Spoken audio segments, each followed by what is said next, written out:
दोस्तों नमस्कार। आपको मेरे चैनल पर आने के लिए हार्दिक स्वागत है। यदि आप मेरे चैनल पर पहली बार आए हैं तो लाइक करें, शेयर करें, सब्सक्राइब करें, साथ ही बेल बटन को दबा दें ताकि मेरा वीडियो सबसे पहले आप तक पहुंचे। आज लेकर के आया हूँ नवान मंत्र साधना विधि। ऐसे आप कोई भी देवी का मंत्र ले सकते हैं, नवान मंत्र ले सकते हैं, अष्टाक्षरी मंत्र ले सकते हैं, धूम बीज मंत्र ले सकते हैं, एकाक्षरी मंत्र इसे कहते हैं। जैसे कि ओम ऐं ह्रीं क्लीं चामुंडाय विचे, या ओम ह्रीं धूम दुर्गाय नमः, या फिर धूम बीज मंत्र।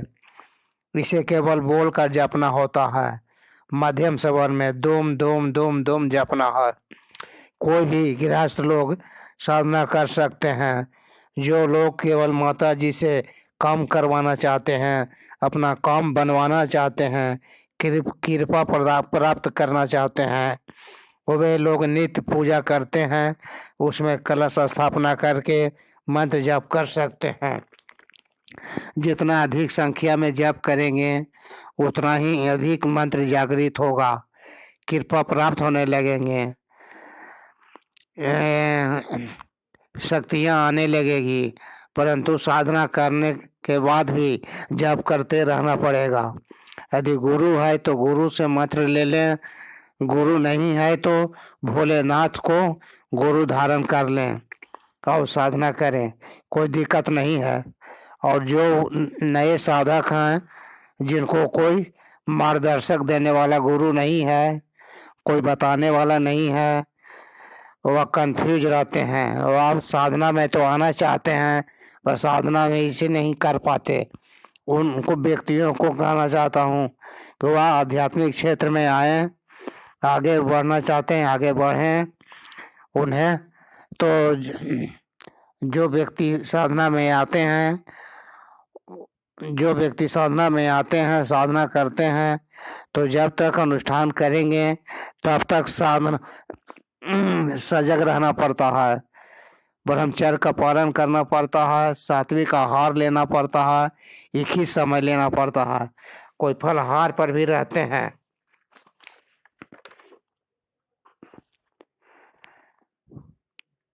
अब मैं विधि बता रहा हूँ।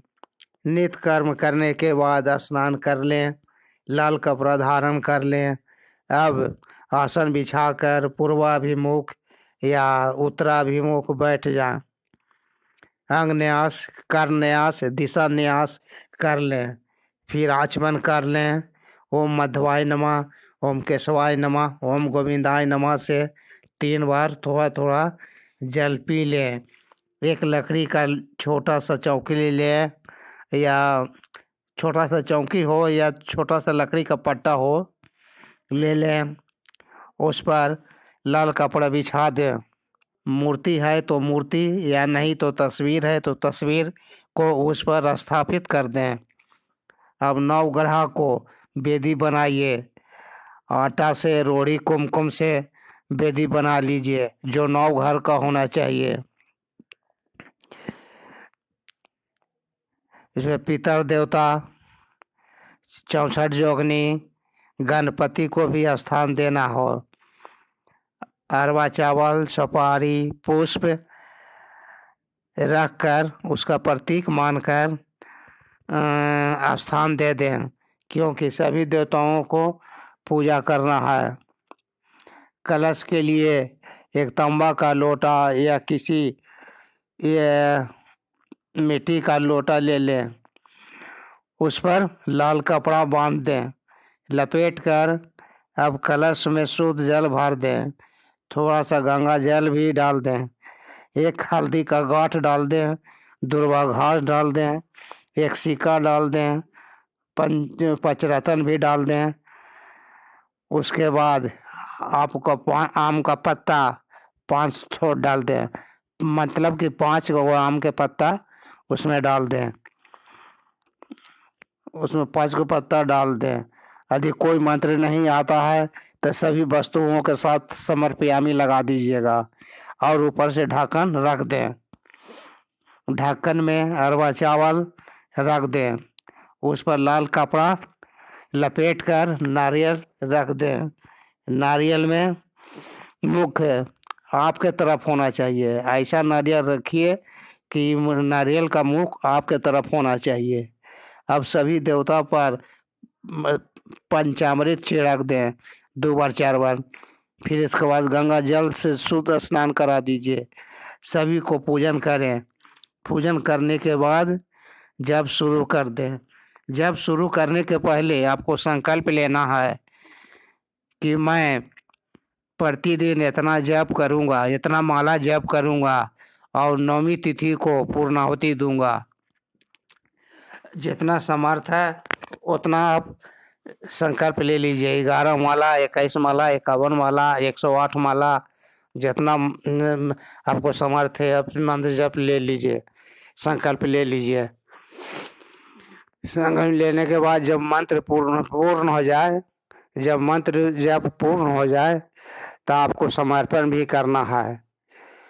समर्पण करना है इस मंत्र से, ओम श्री विष्णु श्री विष्णु श्री विष्णु। हे पिता परमेश्वर, मैंने नवान मंत्र का जाप किया हूँ, मैं ब्रह्मदेव को अर्पित कर रहा हूँ, कृपया सीधे जागृत करके सफलता प्रदान करें। इतना आप समर्पण ले लीजिए, कर दीजिए। समर्पण करने के बाद में आप क्षमा प्रार्थना कर लीजिए माता जी का। क्षमा प्रार्थना करने के बाद माता जी को आरती उतार लीजिए। आरती उतारने के बाद आप आसन को मोड़ दीजिए। यदि प्रतिदिन 2-4 माला आप हवन करते हैं तो बहुत आसान पड़ेगा, अब नहीं तो एक बार जप कीजिएगा तो बहुत ज़्यादा जप करना पड़ेगा, 12,500 मंत्र से जप करना पड़ेगा। इसलिए मैं कहना चाहता हूँ कि 1,25,000 का जब अनुष्ठान किए हैं तो उसका 10% हवन करना पड़ेगा, उसका 10% मार्जन करना पड़ेगा, उसका 10% तर्पण करना पड़ेगा। इसलिए 1,38,000 मंत्र जप करना पड़ेगा। यदि 1,38,000 जप मंत्र कर लेते हैं, यदि आप कर लेते हैं तो हवन करने की कोई आवश्यकता नहीं पड़ेगी। ऐसे 2-4 माला हवन कर सकते हैं, कोई बात नहीं है, हवन कर सकते हैं। हवन करने के बाद तो 9 कन्याओं को भोजन कराना पड़ेगा, दान दक्षिणा देना पड़ेगा, क्योंकि 9 कन्याओं को माता जी का रूप माना गया है, देवी का रूप माना गया है कन्याओं को। इसलिए देवी को, कन्या को भोजन कराना है, 9 कन्याओं को भोजन कराना है। और दान दक्षिणा भी कुछ दीजिए, उसका पैर भी छू लीजिए सभी कन्याओं का। अब विराम देता हूँ। धन्यवाद। माता रानी रक्षा करे।